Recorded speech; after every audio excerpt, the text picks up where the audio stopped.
ચાલો બાળકો, હવે આપણે 12મો દાખલો સમજીએ. તો અહીંયા આ દાખલો સમજતા પહેલા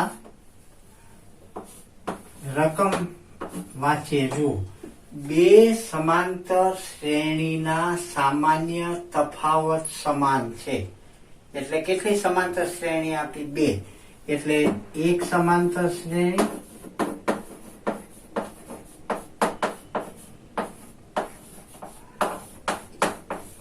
અને બીજી સમાંતર શ્રેણી. રકમને બરાબર સમજવાની, એનું વિશ્લેષણ કરવાનું. ચાલો, સામાન્ય તફાવત સમાન છે એટલે તફાવત અહીંયા ડી લઈએ તો અહીંયા પણ સમાન છે એટલે શું લેવું પડે? ડી. બરાબર. બાકી બીજું સમાન નથી, એ ખાલી સામાન્ય તફાવત. તો અહીંયા આ શ્રેણીનું n મું પદ n1 પ્રથમ પદ લખીએ. ચાલો, n મું પદ બરાબર an1 લઈએ. પ્રથમ પદ a1 લઈએ. થયું? એવી રીતે અહીંયા n મું પદ an2 બીજી શ્રેણી છે ને, એટલે અલગ સંકેત લેવો પડે. તફાવત સમાન છે એટલે એ હરખું રાખવાનું. બરાબર. અને પ્રથમ પદ આનું શું લેશું? a2 આવી ગયું. હવે શું કે છે? તેમના 100મા પદનો તફાવત. એટલે એનું શું કે તેમના 100મા પદનો તફાવત બરાબર 100 છે. આમ છે. એટલે આ શ્રેણીનું 100મું પદ અને આ શ્રેણીનું 100મું પદ, એ બેયનો બાદબાકી કરીએ, તફાવત કરીએ તો 100 આવે. હવે એને આપણે સંકેતમાં લખીએ તો આ શ્રેણીનું 100મું પદ શું થાય? a100 માઇનસ આ શ્રેણીનું 100મું પદ a100. તો આ સમાન લાગશે આપણને. સંકેતમાં હજી આપણે સુધારો કરવો પડે. તો આ એસો માઇનસ એસો જ આપણે સમજીએ, ભૂલ ન થાય.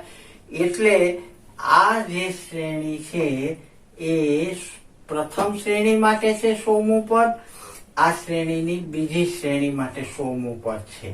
એટલે એ 100 આને એ ડેશ કહીએ કે એ ડેશ 100 બરાબર 100 છે. થયું? હવે આનું સૂત્ર શું થાય? a પ્લસ 99d થાય. હવે અહીંયા ધ્યાન શું રાખવાનું? આ પેલી શ્રેણી છે તો એમાં a જે છે એ a1 લીધો છે. આમ d સમાન છે. માઇનસ a ડેશ 100 માટે આપણે a2 લીધા છે. પ્લસ 99d, d સમાન છે એટલે બરાબર 100 થાય. આવી રીતે થયું ને? હવે આ કાઉન્સ છોડીએ તો a1 plus 99d minus a2 minus 99d બરાબર 100 થયું. આ 99d પ્લસ 99d માઇનસ એટલે a1 માઇનસ a2 બરાબર 100. આ આપણે સમીકરણ નંબર 1 આને આપીએ. ગણવાનું કઈ ચિંતા નહીં, જે આવે. ચાલો, થઈ ગયું. હવે આગળ શું છે? તો 1000મા પદનો તફાવત. પ્રશ્ન એવો છે કે 1000મા પદનો તફાવત કેટલો હશે? તો અહીંયા એક શ્રેણીનું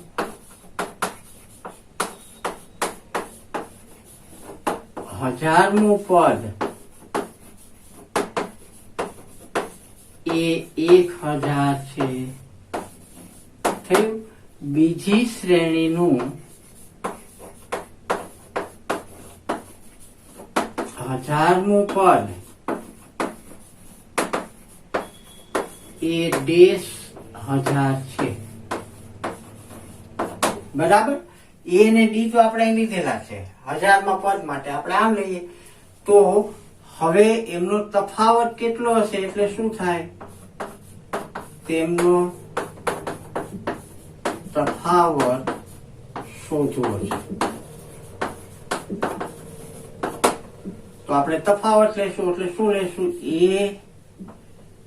એ 1000 માઇનસ એ ડેશ 1000 બરાબર એ 1000 એટલે શું, A1 પેલી શ્રેણી છે ને, એટલે A1 પ્લસ 999D થાય કે નહીં, 1000 હોય તો 999D માઇનસ A ડેશ 100 એટલે બીજી શ્રેણી છે, એટલે A2 પ્લસ 999D થયું આમ.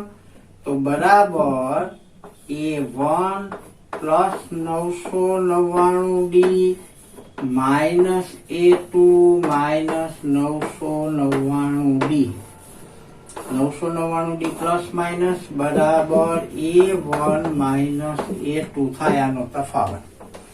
હવે A1 માઇનસ A2 ની કિંમત તો ખબર છે શું, તો અહીંયા મૂકી દઈએ બરાબર 100.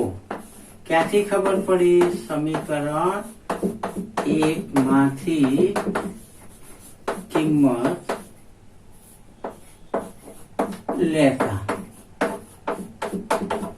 તો 1000માં પદનો તફાવત એ કેટલો થયો, 100 થયો. એટલે જવાબ લખશું આપણે કે 1000માં પદનો તફાવત, જવાબ 1000માં પદનો તફાવત 100 થાય.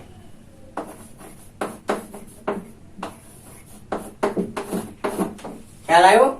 તો આ આપણે 12મો દાખલો. જો રકમ ગમે એવી લાગે પણ એને તમે વિશ્લેષણ કરો, વિચારતા જાઓ, અને જે તમે જાણતા હોય આ કોઈ પણ સંકેત આપી શકો. આ શ્રેણીને બી નામ આપી શકો, BN A ને BN એમ લઈ શકો, એવું નથી. મેં આવા સંકેત લીધા છે. તો આ 12મો ક્લિયર. હવે આપણે 13મો દાખલો સમજીએ. ચાલો, તો 13મા દાખલાની રકમ જોઈએ, વાંચો, સમજો.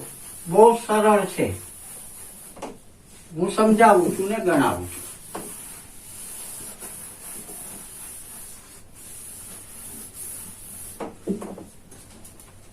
જુઓ, 13મા દાખલાની રકમ સમજીએ. 3 અંકની કેટલી સંખ્યા 7 વડે વિભાજ્ય હશે? તો 3 અંકની સંખ્યા ક્યાંથી ચાલુ થાય, પેલા રફ વિચાર કરો. તો 100 થી ચાલુ થાય, અને ક્યાં સુધી 3 અંક આવે, 999. જો અહીં સુધી 3 આંકડા આવે, 1000 4 આંકડા થઈ જાય, આની પેલા 99 2 આંકડા થઈ જાય. હવે આમાંથી 7 વડે વિભાજ્ય હોય એવી સંખ્યા શોધવાની.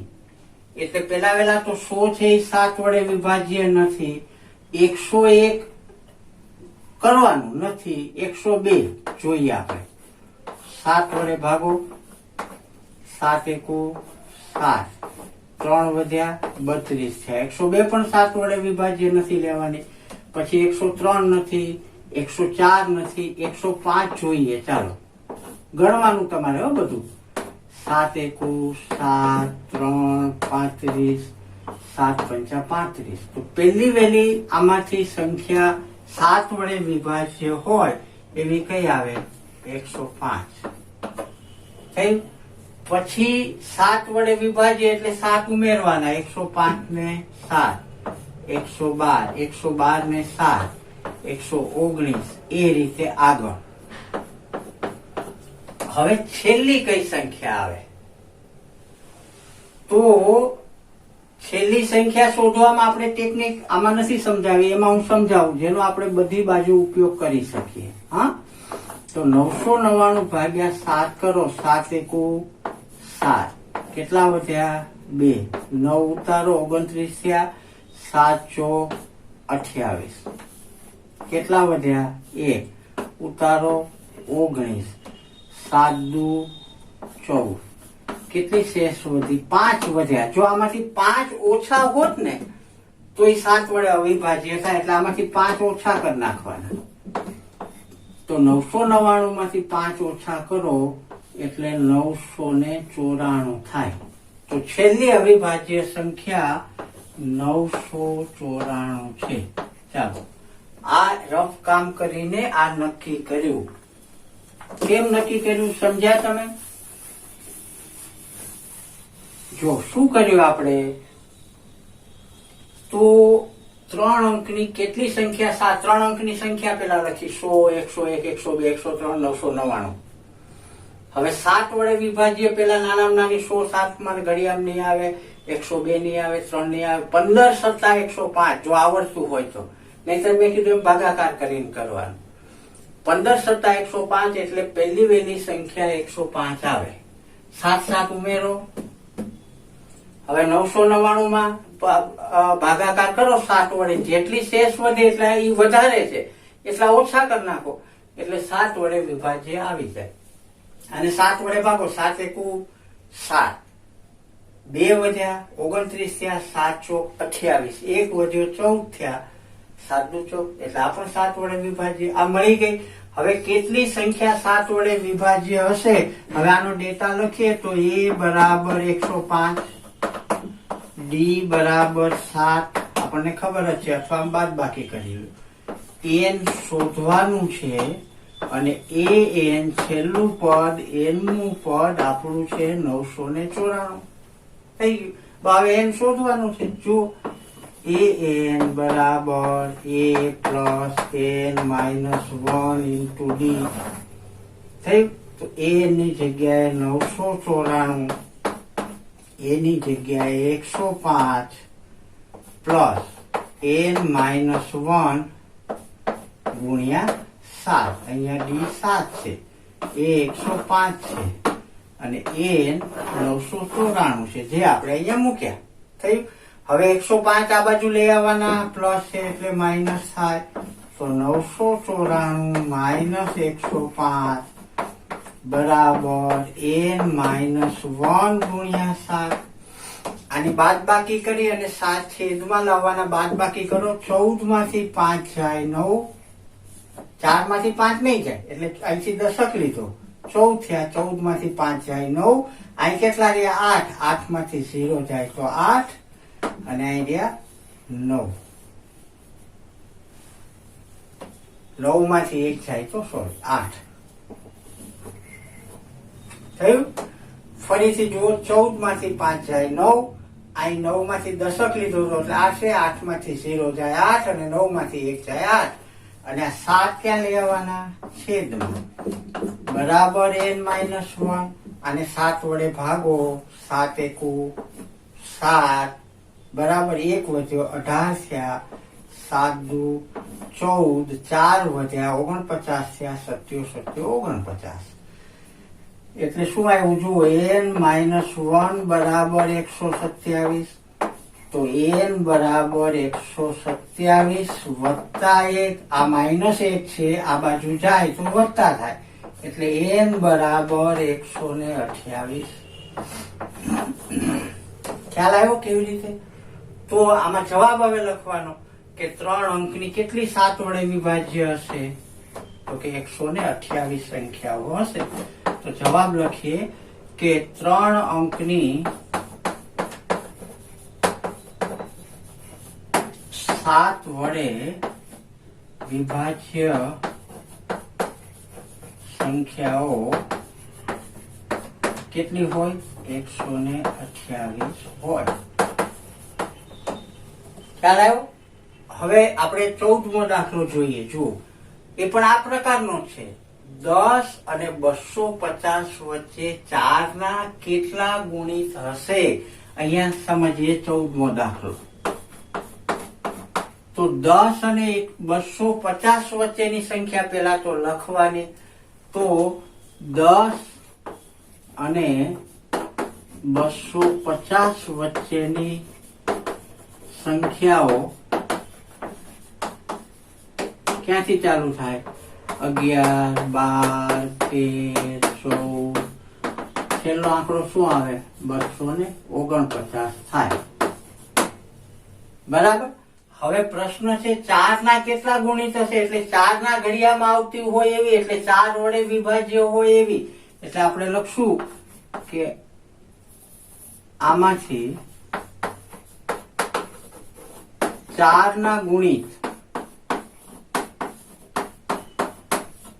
તો પેલા તો 11 ની 4 તેરી 12 પેલું આવ્યું, 12 ને 4 16, 4 ચોક 16, 16 ને 4 20, 4 પંચા 20, 4 છક 24 એમ આવશે. પણ છેલ્લી સંખ્યા 249 4 વડે વિભાજ્ય નથી, તો 248 ચેક કરવાની રફ કામ કરી. 4 છક 24, 8, 4 દુ 8, ચાલો થઈ જાય છે ને. તો છેલ્લી સંખ્યા કઈ આવી? 248. તો હવે આપણા માટે આ જરૂરી છે. આની જેમ જ હવે n શોધવાનું છે. તો a બરાબર કેટલા છે? 12 થઈ ગયું. પછી d બરાબર કેટલા? 4 થઈ ગયું. an બરાબર કેટલા? 248. અને શોધવાનું શું છે? n શોધવાનું. તો હવે n ના સૂત્રનો ઉપયોગ કરીએ. n બરાબર a plus n minus 1 into d. હવે તો આવડી ગયું બધું. n ની જગ્યાએ 248 બરાબર a એટલે 12 વત્તા n માઇનસ 1 અને d એટલે 4 ગુણ્યા થયું. 12 અહીંથી ઓછા કરો. 248 ઓછા 12 બરાબર n માઇનસ 1 ગુણ્યા 4 થાય. આવી રીતે આમાંથી 12 ઓછા કરો એટલે 36 વધે. 236 છેદમાં કેટલા આવી જાય? 4 બરાબર n માઇનસ 1. આને 4 વડે ભાગો તો 4 પંચા 20, 3 વધ્યા 36 થયા, 4 9 36 બરાબર n માઇનસ 1 થયું. તો n બરાબર 59 પ્લસ 4 વડે ભાગો, 4 પંચા 20, 23 છે, 20 બાદ કરો એટલે 3 વધ્યા, છગડો ઉતારો 36 થયા, 4 9 36 થયું. તો 59 બરાબર n માઇનસ 1, માઇનસ 1 અહીં લઈ આવો એટલે પ્લસ થઈ જાય. તો n બરાબર 60. હવે જવાબ લખવાનો છે. કેવી રીતે લખવાનો? આમાંથી 10 અને 250 વચ્ચે 10 અને 250 વચ્ચે 4 ના ગુણિત